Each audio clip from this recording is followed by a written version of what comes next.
ነገ የእንግሊዝ ፕሪሚየር ሊግ ተጠባቂው ጨዋታ ይደረጋል በማንቸስተር ዩናይትድ እና በአርሰናል መካከል የሚኖር ጨዋታ ነው።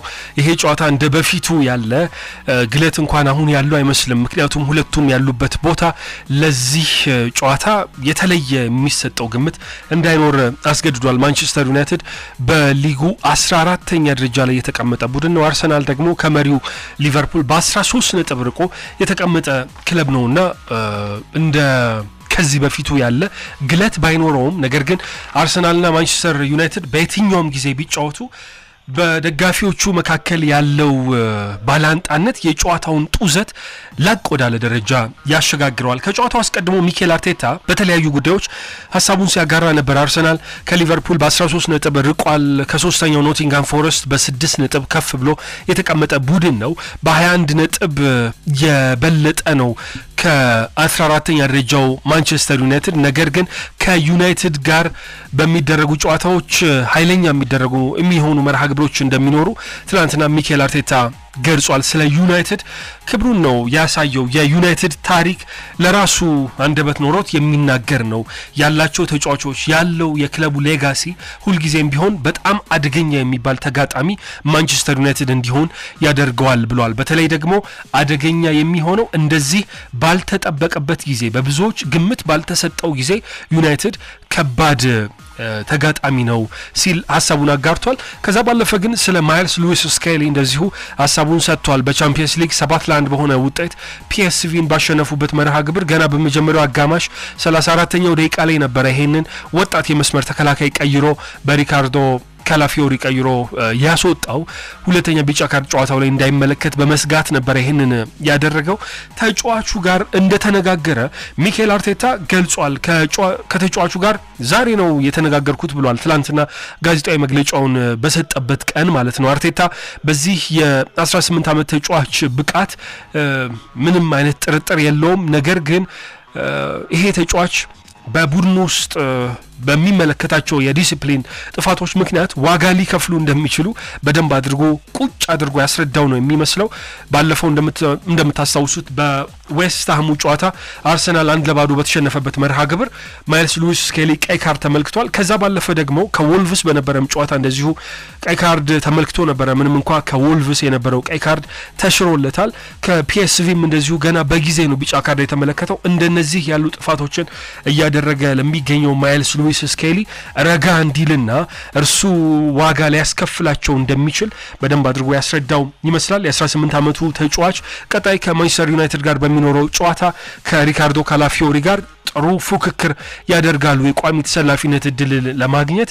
ሪካርዶ ካላፊዮሪ ከፒኤስቪ ጋር በነበረው ጨዋታ የአርሰናልን 7ኛ ጎል ያስቆጠረው ተጫዋች እርሱ እንደነበረ ይታወሳል። በቅርብ ጊዜያት ደግሞ በማጥቃት በጣም ጥሩ የሚባል ተሳትፎን እያሳየ ነው የሚገኘው።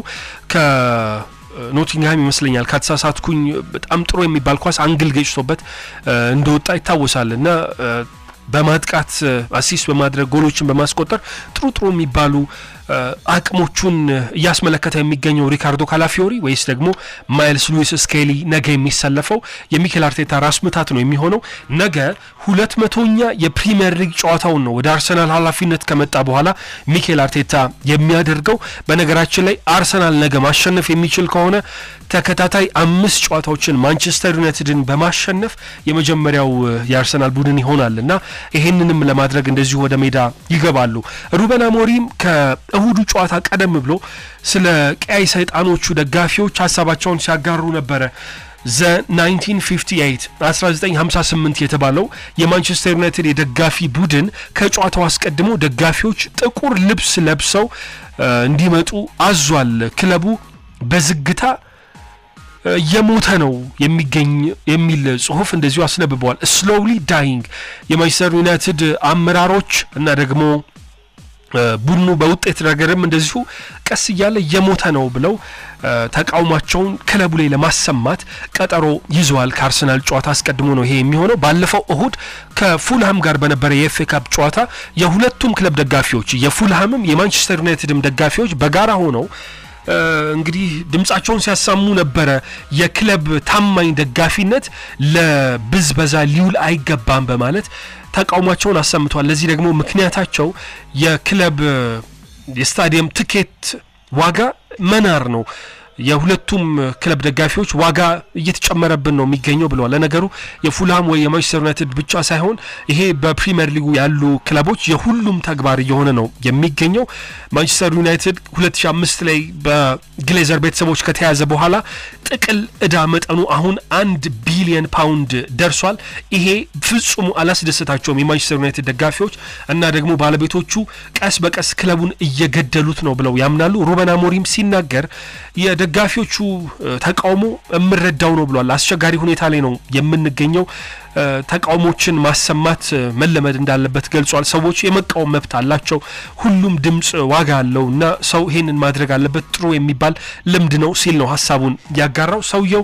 ከጉዳት ጋር በተገናኘ እንደዚሁ ሐሳቡን ሲያጋራ ነበር ከሪያል ሶሳይዳድ ጋር በነበረ ጨዋታ ቡድኑ 15 የዋና ቡድን ተጫዋቾችን ብቻ በመያዝ ነበር ወደ ባስክ ያመራው እንደነ ሃሪ ማጓየርና ማኑኤል ዋርቴ ያሉት የቡድኑ ወሳኝ ተጫዋቾች በዚያ ጨዋታ ላይ መሰለፍ አልቻሉም ነገ በሚኖረው ጨዋታ የመሰለፍ እድላቸውም እንደዚሁ አጠራጣሪ ሆኗል ከዛ ባለፈ ግን ረዘም ያለ የጉዳት ጊዜ ላይ የሚገኙት እንደነ ኮቢ ማይኑ ሜሰን ማውንት ሉክ ሾው የመመለሻ ጊዜያቸው አሁንም ሊራዘም እንደሚችል ተጠቁሟል አማድ ዲያሎ ላይ ግን ተስፋ ያለው ዜና ተናግሯል ሩበን አሞሪም አማድ ዲያሎ እስከ ውድድር ዓመቱ መጨረሻ ወደ ሜዳ አይመለስም የሚል ዜና ነበረ በብዙ ሲነገር የነበረው ነገር ግን ይሄ ኮት ደቫራዊ ተጫዋች የውድድር ዓመቱ ከመጠናቀቅ በፊት ለማንቸስተር ዩናይትድ ግልጋሎት ለመስጠት ወደ ሜዳ ሊመጣ እንደሚችል ገልጿል ቺዶ ኦቢ ማርቲን ነገ በሚኖረው ጨዋታ ማንቸስተር ዩናይትድን ለማገልገል ዝግጁ ይሆናል ይሄ ተጫዋች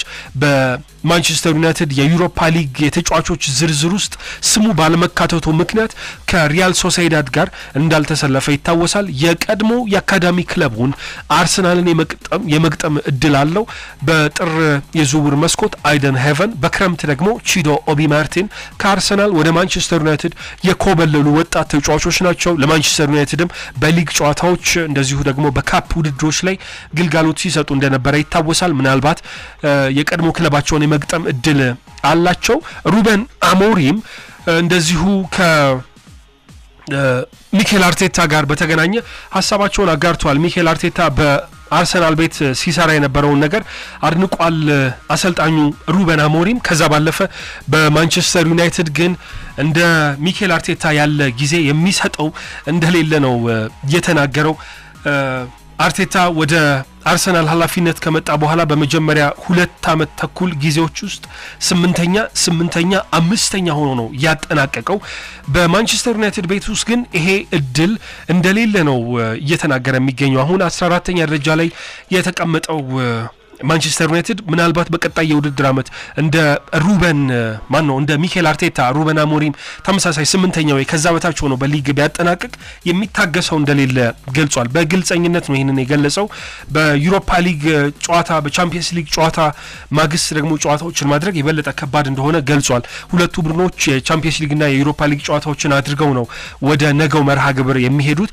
አርሰናል ከፒኤስቪ ጋር ማክሰኞ ነበር የተጫወተው ማንቸስተር ዩናይትድ ግን ሪያል ሶሳይዳድን ወደ ባስክ አምርቶ ሐሙስ ነበር የገጠመው የዩሮፓ ሊግ ጨዋታ ከቻምፒየንስ ሊግ የበለጠ ከባድ ነው ጨዋታዎቹ ላይ ያተኮረ ሳይሆን ክብደቱ ከነዚህ ጨዋታዎች በኋላ የፕሪሚየር ሊግ መርሃ ግብሮችን ማድረግ የበለጠ ከባድ ነው ምክንያቱም የቻምፒየንስ ሊግ ጨዋታዎች ቀደም ብለው ስለሆነ የሚደረጉት የተሻለ የማገገም እድልን ለተጫዋቾች ይሰጣል የዩሮፓ ሊግ ጨዋታዎች ግን ሐሙስ የሚደረጉ ስለሆነ ለማገገም ፈታኝ እንደሆነ ገልጿል በዩሮፓ ሊግ መርሃ ግብር ሮያል ሶሳይዳድን በገጠሙበትና አንዳቻ በተለያዩበት ጨዋታ ከ20ኛው ደቂቃ በኋላ የማንቸስተር ዩናይትድ ተጫዋቾች በጣም ተዳክመው እንደነበረ ሩበን አሞሪም ሲገልጹ እንደነበረ ይታወሳል